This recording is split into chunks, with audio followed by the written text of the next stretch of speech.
being very aggressive in that effort. So what I'd like to do now is invite Leonard Pereira, who is going to make the closing remarks. Leonard Pereira, as was mentioned, is the Ministerial Assistant for Immigration. He is the MLA for Halifax Citadel, right? No, sir. I know that you're getting anxious to go, but anyway, Leonard has been an amazing leader on this file. He was the opposition critic when we went through a very difficult time in immigration, and since then he has been the ministerial assistant, and he has championed the development of a brand new immigration strategy for Nova Scotia, and he has championed that success of that immigration strategy. So I welcome Leonard. Thank you.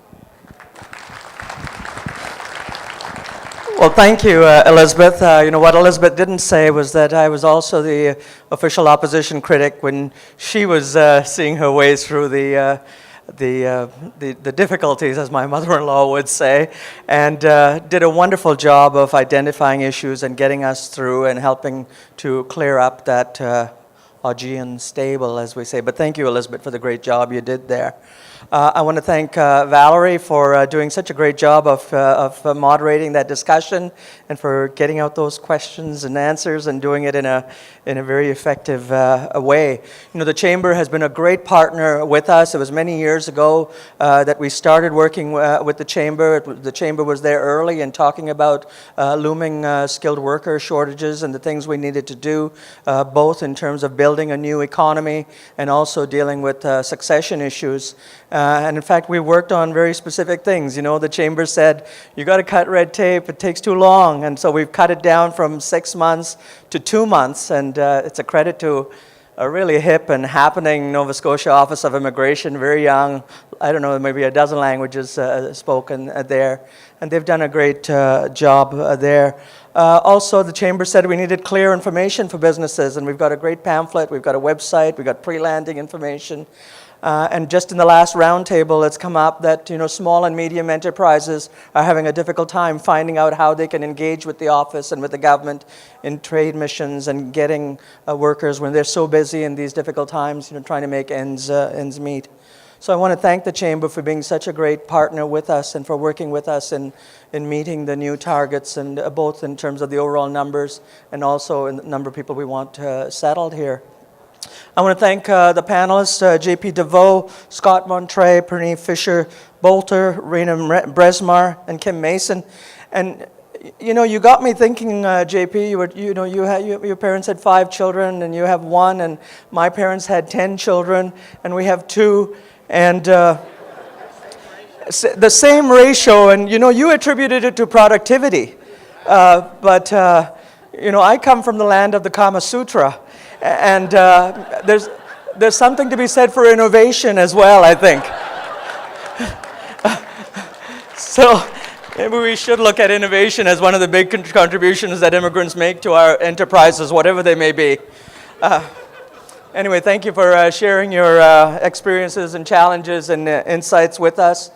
As you know, the province, by all accounts, is poised on a breakthrough on the economic front.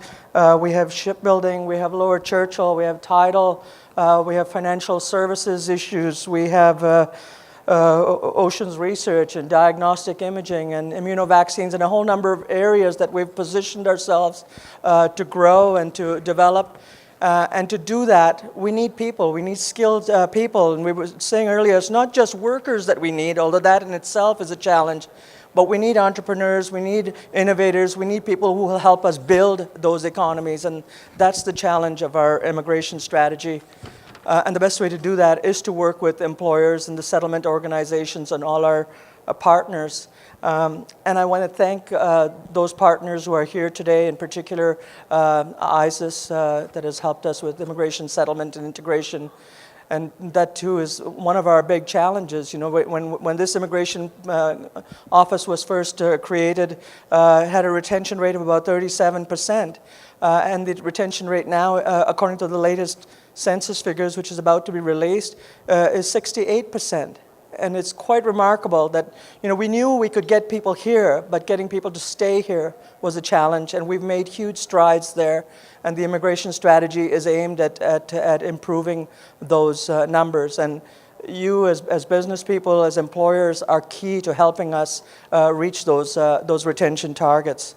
As Minister Moore has said earlier, and I want to thank her for giving me the opportunity to say a few words here today, that is our strategy. We want to double the number of immigrants, and we want to increase our retention rate, and we want to do it in those areas where the government of Nova Scotia has decided to cast its nets in the particular sectors we talked about, in the sectors that you identify where there are shortages, and in those parts of the world where these people with these talents are available. This strategy, complements our workforce strategy, the Jobs Here strategy, the challenge of meeting a shrinking, demographic, shrinking workforce. And keep in mind, it is part of our larger strategy to bring Nova Scotians who are working in other places home, to improve the literacy and skills of Nova Scotians who are here. But immigration is an important part of that labor and workforce strategy, that we need the right skills, we need to create good jobs, and we need to find those people for those good jobs. And together we can help build our businesses, but we can also help build a stronger Nova Scotia. So I want to thank you on behalf of the Office of Immigration, on behalf of Minister Moore, for participating. To the 80-plus employers who are here as partners in the fair across, to the 350-plus people who are out there looking for positions. It's been great to be able to participate in this and to see the success of this third luncheon. Thank you.